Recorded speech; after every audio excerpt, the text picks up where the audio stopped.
మానేశాను.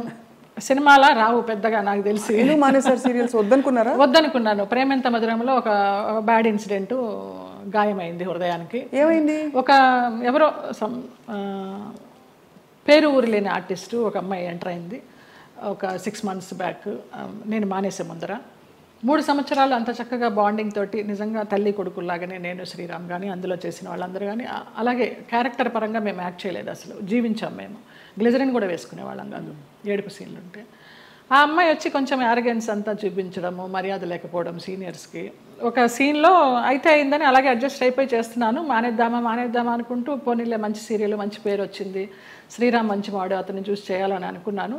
ఒక టైంలో ఇంకా పీక్స్కి వెళ్ళిపోయింది ఆ అమ్మాయి బిహేవియర్.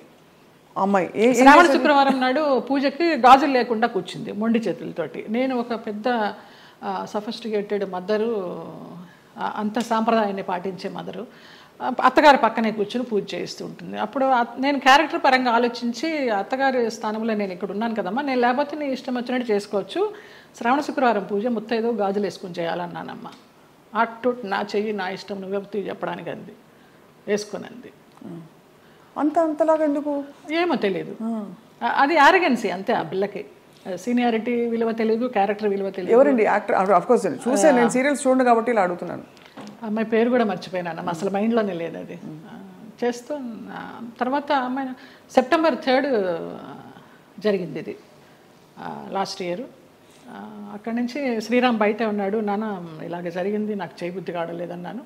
నీ ఇష్టమమ్మా, నీకు ఇష్టం లేకపోతే మానే అన్నాడు. కారు ఇచ్చాడు, ఎక్కాను, వచ్చేసాను, అంతే. అక్కడ బహుశా మీ ప్రయాణం అయిపోయిందేమో అంతే. అలా ఇలా ఈ సంఘటన ద్వారా అలా కొంచెము అయిష్టంగానే చేస్తున్నాము, ఇష్టం లేకుండా. ఆ క్యారెక్టర్కి కూడా ఇంపార్టెన్స్ తగ్గడము, ఆ ఫీల్ కూడా రావడల్లా చేస్తుంటే.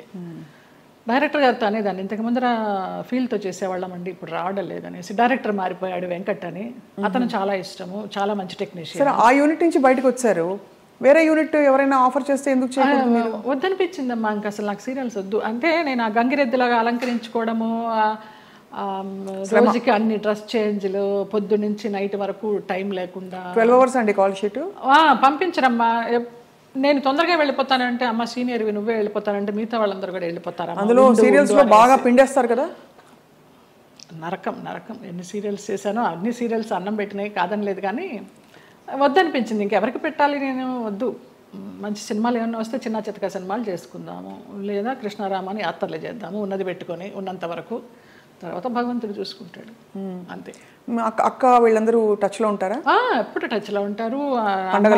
అబ్దికానికి, నాన్న అబ్దికానికి చెన్నై వెళుతూ ఉంటాము. 2 అన్నయ్యలు అక్కడే ఉన్నారు, అందరం కలివిడిగానే ఉంటాం. 3 అప్ప చెల్లెళ్ళు, 2 అన్నదమ్ములు.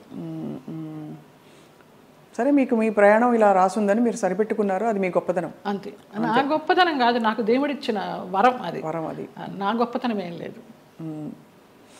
మరి ఇప్పుడు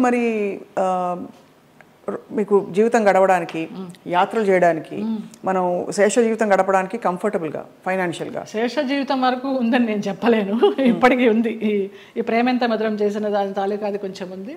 అది కూడా వెనక ముందు చూడకుండా ఖర్చు పెట్టుకుంటున్నాను యాత్రలకి, దానికి. శేష జీవితానికి ఎలా ఉంటుందో నాకు తెలియదు, ఆయన నిర్ణయిస్తాడు. ఆ నమ్మకం అయితే ఉంది. మీ దగ్గర అయితే మాస్టర్ కీ ఉంది అంతే కదా. ఇంకా ఇవన్నీ మాస్టర్ కి లాకర్ కి ఏం లేదు, కానీ మాస్టర్ కీ అంటే భగవంతుడే కదా.